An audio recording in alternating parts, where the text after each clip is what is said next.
வணக்கம், இது அறுசுவையும் ஆரோக்கியமும். இன்றைக்கி நம்ம சேனலில் டேஸ்டியான ரொம்ப ஈஸியாக செய்யக்கூடிய ஒரு கடலை பர்ஃபி, நிலக்கடலை பர்ஃபி. இதுக்கு வந்துட்டு நிலக்கடலையும் வெல்லம் மட்டுமே போதும்.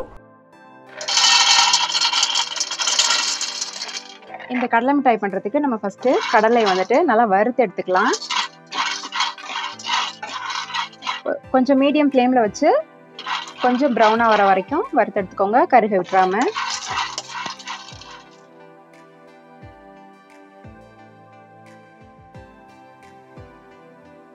பாருங்க, ஒரு 3-4 மினிட்ஸில் வந்துட்டு ஓரளவுக்கு செவந்து வந்துருச்சு. இந்த கடலை எல்லாம் கூட கொஞ்சம் வெடிச்சு வந்துருச்சு பாருங்க. இந்த மாதிரி வந்ததும் வந்துட்டு ஸ்டவ் ஆஃப் பண்ணிட்டு இதை எடுத்து அப்படியே ஆற வச்சுட்டு தோலை உரிச்சு எடுத்துக்கலாம். இப்போ நல்லா தோலை உரிச்சிட்டு வச்சுருக்கேன். இதை வந்து நம்ம ஒரு மிக்ஸி ஜாரில் போட்டு நல்லா பவுடராக அரைச்சி எடுத்துக்கலாம். இந்த மாதிரி அரைச்சி எடுத்துக்கோங்க. சும்மா ஒரு மிக்சியில் ஜாரில் போட்டு ஒரு சுற்றினீங்கனாலே இந்த அளவுக்கு வந்துடும். இந்த மாதிரி அரைச்சி எடுத்துக்கோங்க.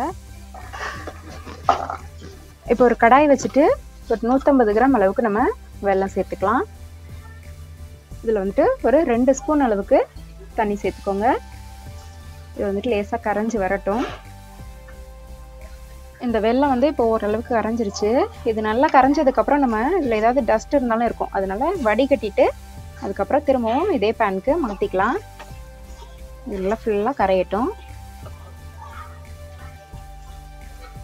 இப்போ நான் வந்து சக்கரை பாகு நல்லா வடிகட்டிட்டு எடுத்து திரும்பவும் அதை கொதிக்க வச்சுருக்கேன். இப்போ நல்லா கொதிக்குது. இது வந்துட்டு நமக்கு இந்த கம்பி பாகு பதம் வேணும். அது வரைக்கும் நல்லா கொதிக்க வச்சுக்கலாம். அப்போ தான் நமக்கு அந்த கடலை மிட்டாய் சாப்பிடும்போது நல்லா மொறு மொறுன்னு இருக்கும், கிறிஸ்பியாக.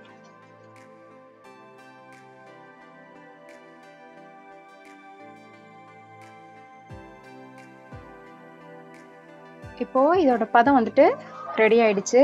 இது வந்துட்டு கொஞ்சமாக எடுத்து இந்த மாதிரி தண்ணியில் விட்டு பாருங்கள். அது வந்துட்டு நல்லா கெட்டியாக இந்த மாதிரி வந்துருச்சுன்னா பதம் வந்துட்டு ரெடி ஆயிடுச்சுன்னு அர்த்தம். இந்த டைமில் கொஞ்சமாக வந்து இதில் ஏலக்காய் தூள் போட்டுக்கலாம். போட்டுட்டு ஒரு தடவை நல்லா மிக்ஸ் பண்ணிவிடுங்க.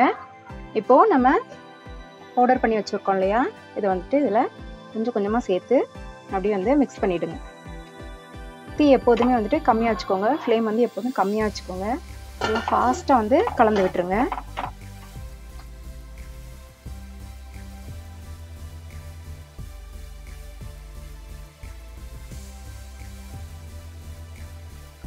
இப்போ இது ஃபுல்லாக ரெடி ஆயிடுச்சு. இப்போ வந்து இதை நம்ம ஒரு பவுல்லையோ ஒரு ட்ரேலையோ வந்து கொட்டிக்கலாம். இந்த ட்ரேயில் வந்துட்டு நான் வந்து கீ தடவி இருக்கேன். நீங்கள் வந்துட்டு கீயோ அல்லது வந்து எண்ணெயோ வந்து தடவிக்கோங்க.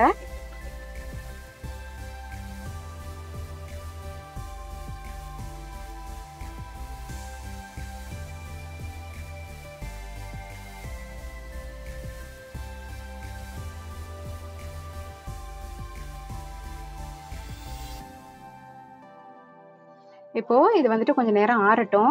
ஒரு 5 மினிட்ஸ்க்கு அப்புறம் நம்ம வந்துட்டு இதை வந்துட்டு சின்ன சின்ன துண்டுகளாக வந்து கட் பண்ணிக்கலாம். ரொம்ப ஆறிடுச்சுனாக்கா நம்ம கட் பண்ணுறது கஷ்டம். ஸோ ஒரு 5 நிமிஷம் இதை வச்சுட்டு நம்ம அதுக்கப்புறம் கட் பண்ணி எடுத்துக்கலாம். இப்போ இதை நம்ம வந்துட்டு கட் பண்ணிடலாம்.